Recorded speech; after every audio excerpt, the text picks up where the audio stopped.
Okay, so my question's about, you mentioned earlier about anger or about emotions, and can you talk more about, like I recently did this workshop, and they said, like, when we're young, we're kind of squashed and we can't show our emotions, our negative emotions, like anger and stuff. And they said on a regular basis you should have temper tantrums. I can't say that. Temper tantrums. And so... You can't even say it. Huh? I can't even say it. Why would you want to do it? That's your broader self, tangling those words up in your mouth. So I guess I just wanted to talk more about, is there times when we need to actually have those negative emotions? Well, here's the thing. If you are feeling despair or fear, one of those really debilitating emotions that is evidenced of your feeling of absolute powerlessness, then a temper tantrum is a step in the right direction and probably would release some resistance. And you might even start laughing in the middle of it because of the extremeness of it or the absurdity of it. But if you are overwhelmed and you decide to have a temper tantrum, you're pointing upstream. So realizing that this business of does it feel worse or does it feel better is really what you want to be aware of. And anything that feels better is releasing resistance, and anything that feels worse is adding to it. And sometimes you don't know till you sort of get involved in it, but it's okay, get involved in it and you'll know, is it helping or is it hindering? Esther had an experience recently where this business with the secret was so unsettling to her because there were so many things about it that were uncomfortable, and some things that felt like injustice and some betrayal. And so Esther and Jerry both, they would bring themselves into alignment and then something else would happen, and they would bring themselves into alignment and something else would happen. And one day, someone that they know very well who was also involved in the secret called them and said something to them that just left Esther just wiped out. She just couldn't believe that she was hearing this from someone who she regarded to be her friend. And when she went to bed that night, Jerry let it go immediately and was long gone sleeping.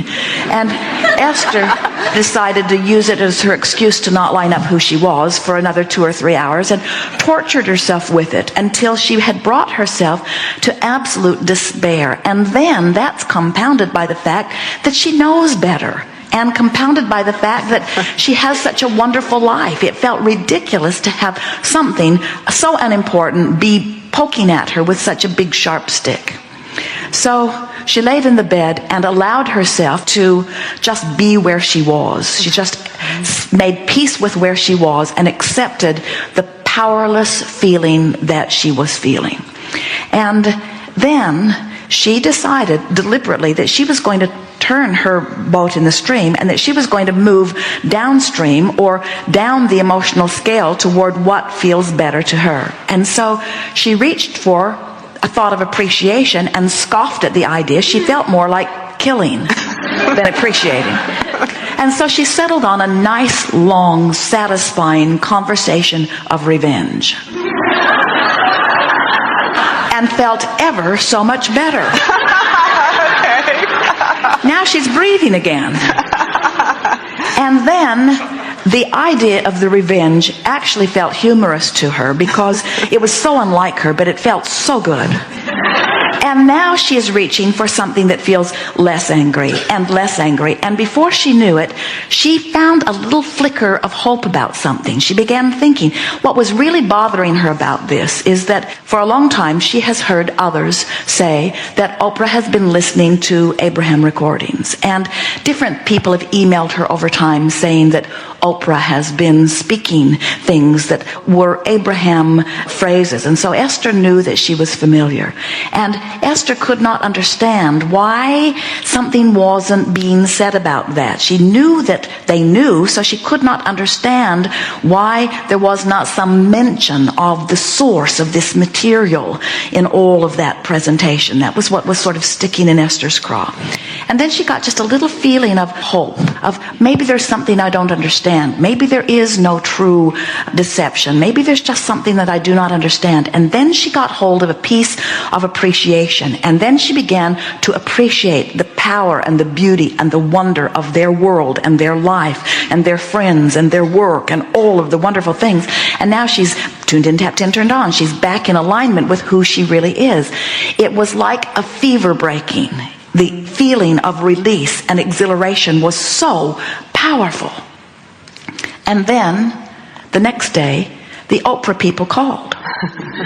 So Esther could feel that this thing that was so unsettling, that launched a rocket of desire that had not been there before, but she was in no place to be a vibrational match to it, but she had deliberately brought herself over a period of 2 or 3 hours back into alignment with something that was fresh and new, with an idea that wasn't even within her before. She came into alignment with it, and then she saw the universe respond so quickly.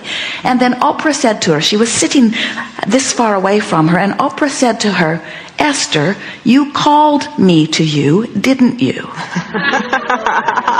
And Esther said, yes. Esther knows the night that happened. Esther knows what happened. Esther knows the rocket of desire that could not have been launched if it had not been for the combination of things. In other words, Esther has come away from this understanding the power of universal forces. You are the only one who can affect your experience. No one can do anything to you. Even if they are doing something that feels like they're doing it with your life's work, still, they cannot affect what's going on with you. No one can do anything that affects you. Now, your response to them can affect you.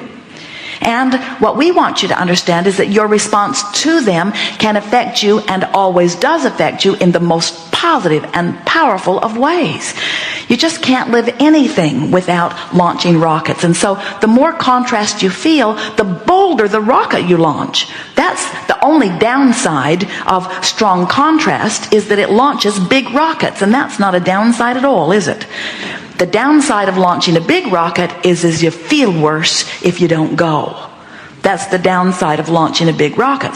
Something that would be very beneficial is for you to write in your notebook on a regular basis, every day, maybe several times even, every day, maybe several times, about several different things. What is it that I'm thinking about you that I'm using as my excuse to not line up with who I am? Feel the power of that?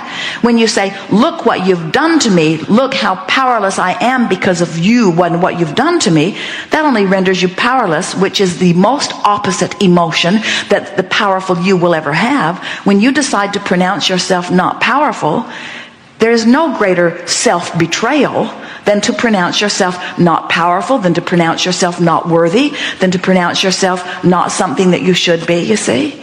And so, when you get it, that you're the only one that can do it to you, the next time you get strong negative emotion, say, yes! Strong negative emotion. This is all good news. This means I really, really want something. This means I've really been launching rockets of desire. This means I've got my stream moving really, really fast. This means the call of source is really, really strong. It also means I'm pointed in opposition to it, but no big deal, because as soon as I get hold of myself, I can make peace with where I am. I can punch somebody's lights out in my mind. I can get myself turned around. I can find hope and then belief and appreciation and love. I can do it all day, every day. So now I don't have to be afraid of the world. I don't have to hide from anybody that might upset me. I can get out there. I can mix it up. I can get upset. I can feel that I'm upset. I can launch the rocket. I can acknowledge that the rocket has been launched. I can appreciate them for goading me into launching the rocket. And I can turn and become a vibrational match to the newly expanded, evolved version of me. And there will come a time when you will bless every rascal who has prodded you into expansion.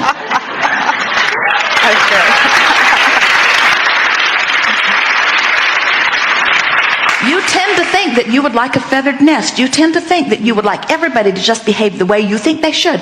Just be nice so that I can just look at you and feel good. That's my quest. I just want to look around. I don't want to ever create. I don't want to have to deliberately control my thoughts. I just want to observe. I just want to regurgitate life. I just want to look out and see things that make me happy. So you all just behave yourself in a really good way, and I'll just look around and I'll be happy, and then I'll say I've lived a good life. And we'll say, that is a limp, sad life. That's not the creative life you decided to come forth and live. You said, I'll go forth, I'll mix it up, I'll launch my desires, I'll recognize when I'm not moving in the direction of them. The more I don't move in the direction of them, the stronger I'll launch them. The more I don't move in the direction of them, the stronger I'll launch them, till I get a really rollicking stream going, and then I'll really feel the discord between me, and then I'll make a decision. Do I want to continue to feel bad, or do I want to feel a little better? And if you want to feel a little better, you know how to feel a little better every single time. You know how to feel a little better. You do. You know how to feel a little better. And the more you practice feeling a little better, the easier it gets to feel a little better, until in time, no one will bother you. Someone could stand before you with a gun pointing it at you, and you would say, that can't possibly be meant for me. I feel too good. It must be magnificent, because that's my point of attraction. No bad can come to you when you feel good. When you get to that place of knowing your value and feeling your worthiness, only good stuff can come to you.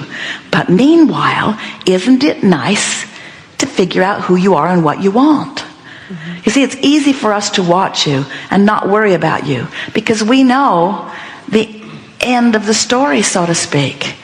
We know you all die in the end. We know that. We've seen the movie.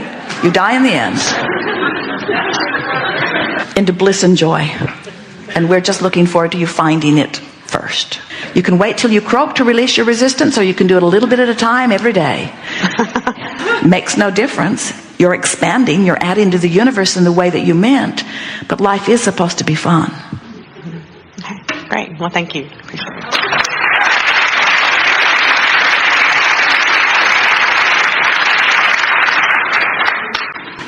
So you could say that expansion is a continuing process of solving problems, answering questions, yes, that life poses.